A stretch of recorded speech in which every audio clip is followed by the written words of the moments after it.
લોકસાહિત્ય ગુજરાતી ચેનલમાં આપ સૌનું હાર્દિક સ્વાગત છે. મિત્રો, તમે નવા હો તો અમારી ચેનલને લાઇક, શેર અને સબસ્ક્રાઇબ કરવાનું ભૂલશો નહીં.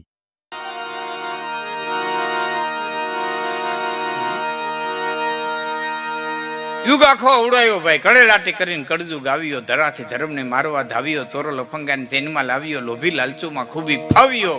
રાતેદી ખેડૂતો હરખથી આંકતા, નવ કોહે તાગ ન આપતા, નવ કોહી વાયુ થતી, નવ કોહે તાગ ન આપતા, એ હુકાઈ ગયું હરવાણીઓ થપાટેક લાગતા, કરી દીધા નવાણને કાખરા ભાગતા, રીવને ગૌતર ગાયુંને તારવા, ધ્રુવજે કૃષ્ણ હવે તું તારવા, અહીં રાજા મીંડા છે રેતને મારવા, તો કેને દે પ્રદાને ધણી હવે ધારવા, સતેદી અંધારા ઘોર છે રાજમાં, સૌ પીડ્યા છે સ્વાર્થના કાજમાં, ધતિંગ વિધા છે ધર્મના નાજમાં, અને નથી કોઈ વવારું હોવે અહીં લાજમાં. ધર્મને એટલો ઘૂંસવી નાખ્યો, હવે ચિગમ જેવો કરી નાખ્યો, નથી થૂકી હકતા, નથી ગળે ઉતારી હકતા. એવો ધર્મ, અને એટલી બધી ધર્મની, તને કહો આમ ટીવી ખોલો એટલે એક ધારો કથાઓ નો મારો, સિરિયલ જોવો તો ઉપદેશ, ડાયરા જોવો તો ઉપદેશ, ઉપદેશ નો મારો, વોટ્સઅપ ખોલો તો ઉપદેશ, ફેસબુક ખોલો તો ઉપદેશ, મેસેજ ખોલો. આપણને દુનિયા આખી સુધરી ગઈ, આપણે એક જ બગડી ગયા. આપણને આખી દુનિયા સુધરી ગઈ, આપણે રહી ગયા. સવારમાં તાજા તાજા વશિષ્ઠ વિશ્વામિત્ર બેહી ગયા હોય, તાજા તાજા વશિષ્ઠ જ્ઞાન દેવા, આમ કરવું જોઈએ, આમ કરવું જોઈએ, આમ કરવું જોઈએ. તાજા થાય. ભાણે જાટો દેવા આવ્યો તો મામીને ખબર ને, મામી રોટલા કરતી હતી, મામા પાસે ભાણે બેઠો, વીટ્યું વીટ્યું લખીને દોરાના ઠઠારો કરીને આવ્યો તો બેઠો, પણ મામીને ખબર નહીં, રોટલા કરતા કરતા કે સાંભળ્યું કે હા કે હવે દીકરીએ ભણી લીધું છે, હવે ઉંમર લાયક કહેવાય, હવે ક્યાંક સારું ઠેકાણું આવે એટલે માથું હલાવજો. એટલે મામાએ એટલું કીધું ઓસરીમાં બેઠા બેઠા કે પહેલી બાજરો લઈ આવતો છે, ભાણે જઈ છે ને તો આપણે દીકરી દઈ દે. હું તા તો એ વીટી વીટીયું કાઢીને કોથરપાથરી હેઠો બેસી ગયો. એટલે મામાએ કીધું તાજા ગરીબડી ના થાય ને એને નથી દેવી, મારે તો આજનો ગરીબ હોય તો તાજા તાજા ગરીબડી ના થાય ને.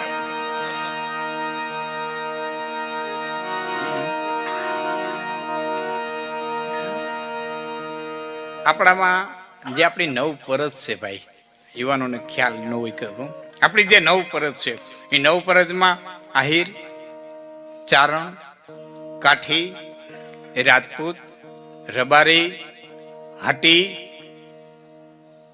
પરિજ્યા હોની, હિરાતગોર બ્રાહ્મણ અને મેર, આપણી આ નવ પરત છે. નવ પરતના રિવાજો લગભગ સેમ છે. એમાં ફૂઈવાહે ભત્રીજી દેવાના રિવાજ. મારા સામે એક પટેલનું ઘર, એટલે ઘણી ઘણી કીધે રાખે કે તમારે આ ફૂઈવાહે ભત્રીજી દે ને આ બધું તમને બધું યોગ્ય લાગે.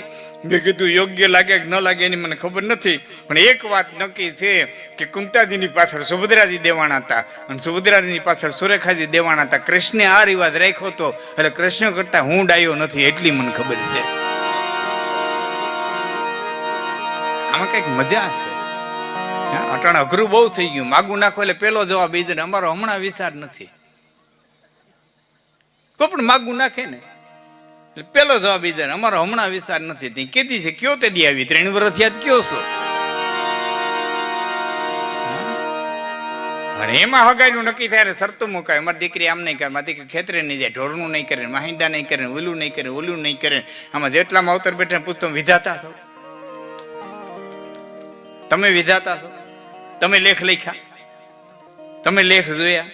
દીકરી હું નકા દીકરીનો બાપે કરે, ગરદેહી અર્જુન હિજડો ભયો અરુ, ગરદેહી ગોવિંદ ધેનચર આવે. ગરદેહી અર્જુન હિજડો ભયો અરુ, ગરદેહી ગોવિંદ ધેનચર આવે. ગરદેહી દ્રૌપદી દાસી ભઈ અરુ, ગરદેહી ભીમ રસોઈ પકાવે. પાંડવોની મહારાણી હતી, એની દાસી પણ કર્યું હતું. હારું ઠેકાણું જોઈને દીકરી દેવી એ માવતરની ફરજમાં છે, એમાં મારી ના નથી. નકર ઘણા ન કહેતા ફલાણ ઠેકાને દીકરી દઈ દો ને ગોઠણે ગોઠણે જાહેર છે. જુવાર એટલે સંપત્તિ, એ વખતે સંપત્તિ ગણાતી. ત્યાં દીકરી દઈ દો ને કે ગોઠણે ગોઠણે જાહેર છે, તો કોકે કીધું ગોઠણે ગોઠણે જાહેર છે એની ના નથી, પણ કડે કડે કંકા હશે તી નકરી જાહેર ને હું માથામાં મારવી. ગોઠણે ગોઠણે જાહેર છે પણ ભકોઈ આવે હતી, પાટલે 2000 રોટલા ઉડેતી.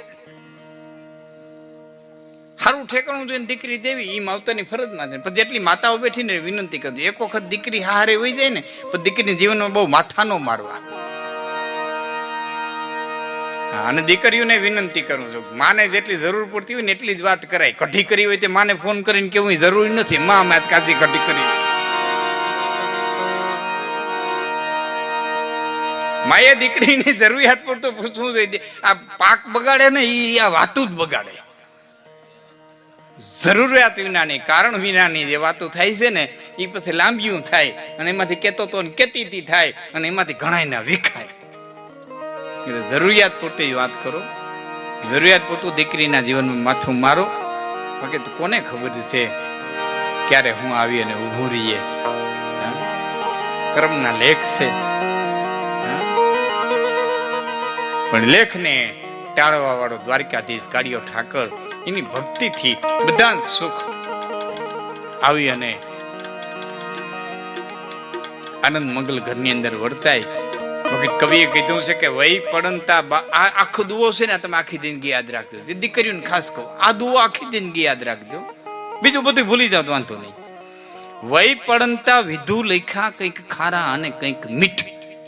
માના ઓદરમાં જેથી બીજ રોપાણું તેથી વિધાતાએ લેખ લખી નાખ્યા. વહી પડંતા વિધુ લખ્યા કંઈક ખારા અને કંઈક મીઠ. હાવ હરીખા દંડડા તો રાજા રામે ન દીઠ. જીવનના બધા હરખા દી તો રાજા રામે નહોતા જોયા. તો આપણે તો કારા માથાના માણસ છીએ. સુખ દુઃખ લાભ આની જવાબ તો આવ્યા જ રાખવાનું છે. હસ્તિનાપુર ની અંદર આવીને ભગવાન વેદ વ્યાસે સત્યવતીને એટલું કીધું તો કે માં આજ વગર બોલાવી આવ્યો, આજ વગર બોલાવી આવ્યો, એક દીકરાની ફરજ પૂરી કરવા આવ્યો.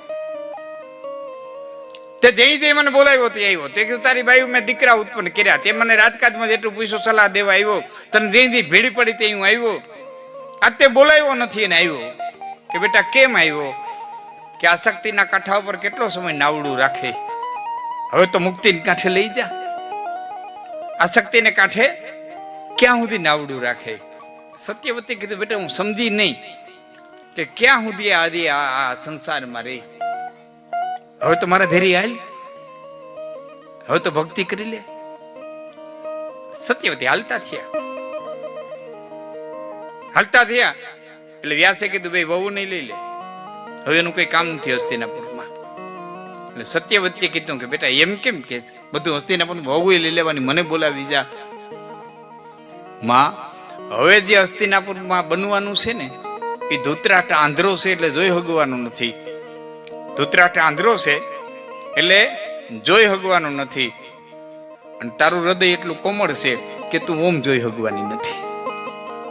હવે જે કાપા કાપી થવાની છે ને એ તારાથી જોવા હે નહીં. એટલે મારા ઘરે હાલ બે બાયુને લઈ લે. સત્યવતી તરત તૈયાર થઈ ગયા. બે બાયુ અંબિકા સત્યવતી અને વ્યાસ ચારે આમ હાલતા થયા. એટલે ભીષ્મે આડા ફરીને કીધું માં મને આ ગાડીમાં મૂકીને શું કરવા દે, બેરો લઈ જા ને. આ લાઈનમાં મને મૂકી અને શું કરવા દે, ભેરો લઈ જા ને. સત્યવતીએ કીધું ભીષ્મ તું સિંહાસન ની અરે બંધાયેલો છો, તારા બાપને તે વચન દીધું છે ત્યાં સુધી તું હસ્તિનાપુર નો છોડી બેટા, હું તને કેમ લઈ જાઉં? પછી વ્યાસ બોલ્યા નહીં તમારે મારે જીવનમાં ઉતાર્યા જેવું છે. ત્યારે વ્યાસે કીધું તો ભીષ્મ તને ઈચ્છિત મૃત્યુનું વરદાન છે, તું મોતને જીતી લીધું. તે આજનો દિવસ છે ને એ ભીષ્મના મૃત્યુનો દિવસ છે. મકર સંક્રાંતિ અને બીજે દિવસે સૂર્યનારાયણ કર્ક રાશિમાંથી ઉત્તર મકર રાશિની માલિકો પ્રવેશ કર્યો આજે. ત્યારે ભીષ્મે બાણ સૈયામાંથી પ્રાણ છોડ્યા હતા. તેમ મોતને જીતી લીધું, મોતને પાછું ઠેલી દીધું. તું ધાર ત્યારે મરી છે કે ના નહીં. વ્યાસ કે સાંભળજો, ભીષ્મ કે મને લઈ જાવ. ત્યારે વ્યાસ કે છે તે મૃત્યુને જીતી લીધું, તારી પાસે ઈચ્છિત મૃત્યુનું વરદાન છે. પણ ભીષ્મ એટલું ધ્યાન રાખજે, તારી પાસે ઈચ્છિત મૃત્યુનું વરદાન છે, ઈચ્છિત જીવનનું નહીં.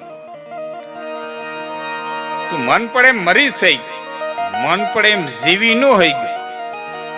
ઈ જીવાડે તો જેમ ઈ જીવાડે એમ જીવવું પડે. તો ભીષ્મય જો એની રીતે જીવી ન શકતા હોય તો તમે ને હું કઈ વાડીના મૂળા છે ઈ જીવી. આપણે તો અળહિયા જેવા છીએ.